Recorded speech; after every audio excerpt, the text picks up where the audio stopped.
सांगता येते रे? तुला सर्वांना गोष्ट सांगता येते. तुला कोणती सांगता येते? गोष्टीचं नाव सांग. बुद्धिमान टोपीवाला. अजून कोणाला सांगता येते? तुला कोणती येते सांगता? ससा आणि कासव. छान. तुला? चतुर टोपीवाला. अजून सांग. तुझा?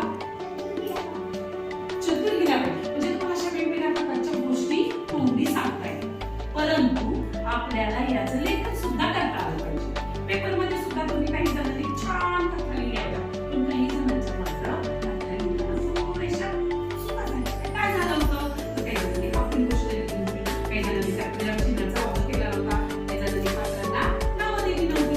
तर आज आपण काय करूया, प्रत्येकाला एक एक सच्च लिहूया आणि चित्रावरून तुम्ही मनातल्या मनात कथा तयार करा आणि त्याचं काय करा, तुम्ही आपल्या वहीमध्ये लेखन करा. तिथं चित्र दिलेले आहे, तुम्हाला चित्र संच दिलेले आहे, प्रत्येकाला एक एक संच ठेवला आहे. तो काय करा, क्रमाने लावा आणि त्यावरून मनातल्या मनात गोष्ट तयार करा आणि ती गोष्ट काय करा, सुंदर हस्ताक्षरामध्ये लिहून काढा. आणि लिहिल्यानंतर त्या कथेला तुम्ही काय करायचंय, शीर्षक सुद्धा द्यायचं आहे. त्यामध्ये जर काही पात्रे असतील तर त्या पात्रांना नावे सुद्धा द्या. म्हणजे चित्रावरून गोष्ट कशी लिहायची हे तुम्ही आज शिकणार आहात. तुम्हाला जिथे जिथे अडचण पडेल तिथे मी सांगते, तुम्ही मला विचारा. आता सगळ्यांनी काय करायचंय, आपापल्या गोष्टीचे प्रत्येकाच्या टेबलवर संच ठेवलाय, तो क्रमाने लावा आणि गोष्ट मनातल्या मनात तयार करा. तुम्ही गटामध्ये चर्चा करा आणि गोष्ट लिहायला सुरुवात करा. चला मला सुरुवात करूया. काय अडचण क्रमाने लावलाय का? करा सुरुवात.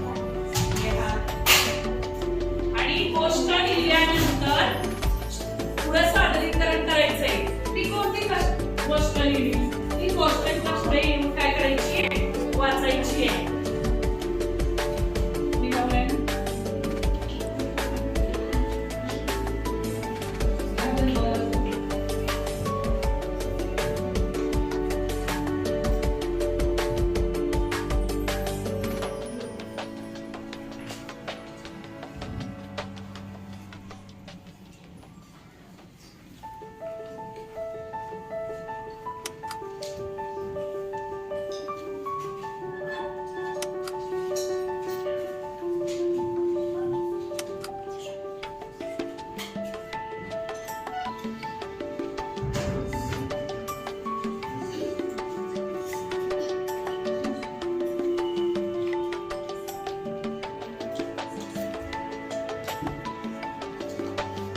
लिहिताना शुद्ध लिहा.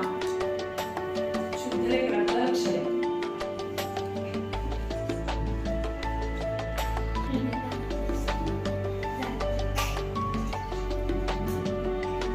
एखाद्याच्या गोष्टीला तात्पर्य असेल तर तुम्ही गोष्टीला तात्पर्य सुद्धा लिहा.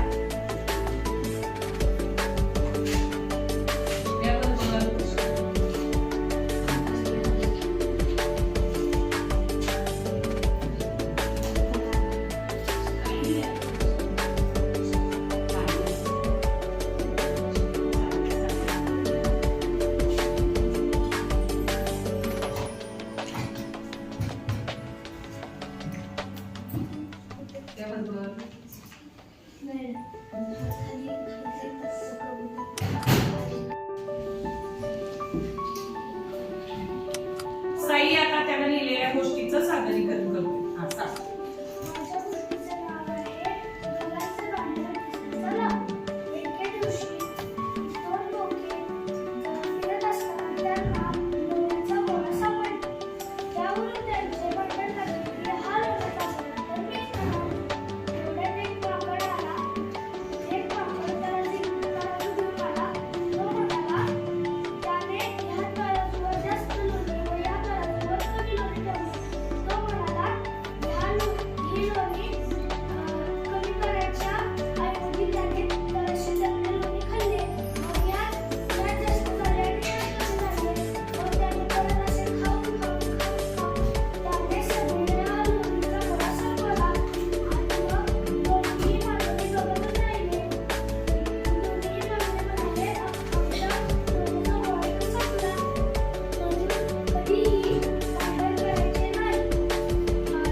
सांग.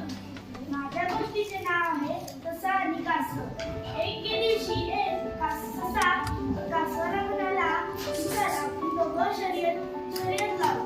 म्हणून ते दोघे माकडाला बोलवले. ते दोघे माकडाला बोलवले. ते पळू लागले. ससा पूर्ण खाली निघून गेला. हळू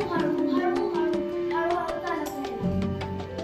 तो ससा पुढे जाऊन थकला आणि झाडाच्या खाली झोपला. आणि मागे पाहिले तर कासवाचा रडत होता. म्हणून तो गाजर खाऊन झोपला. खूप वेळ झाला. ससा कासवावर आलाच नाही. थोड्या उशिराने कासव हळूहळू चालत पुढे गेला आणि शर्यत जिंकला. यापुढे कधीही आळशीपणा करू नये.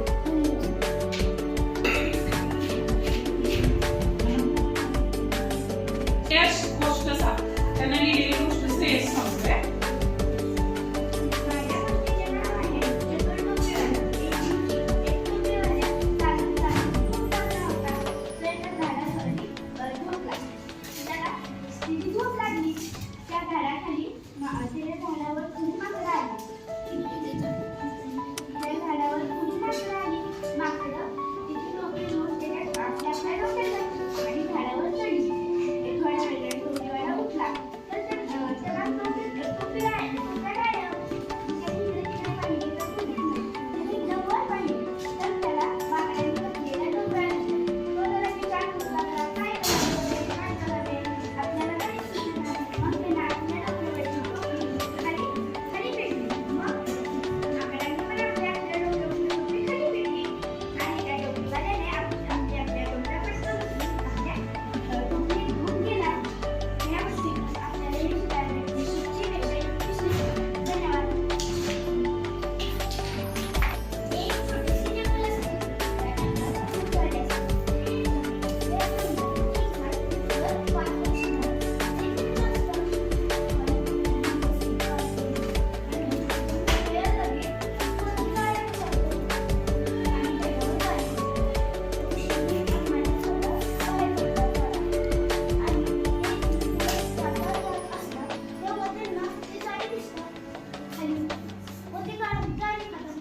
पण त्यांना परत मागे करताना अडचण येते. कारण ते तिथे चढून बसले झाडात. ते जोरात ओरडू लागतात, वाचवा वाचवा. मग त्यांचे ओरडणे एका उंदराला ऐकले.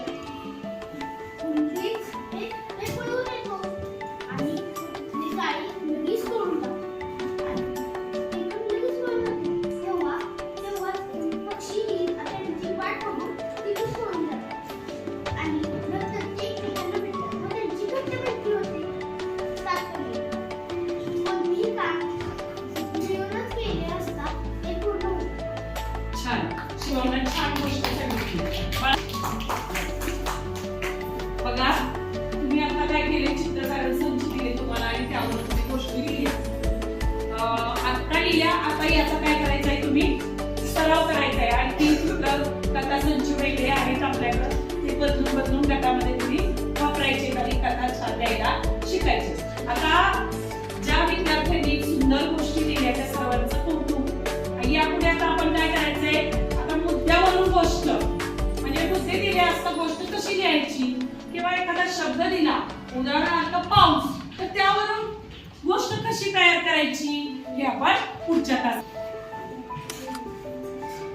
तुम्ही काय करायचंय, जास्तीत जास्त वाचन पाहिजे. म्हणजे गोष्ट लिहिताना आपल्याला शब्द आठवतात. आपली शब्द संपत्ती वाढली पाहिजे.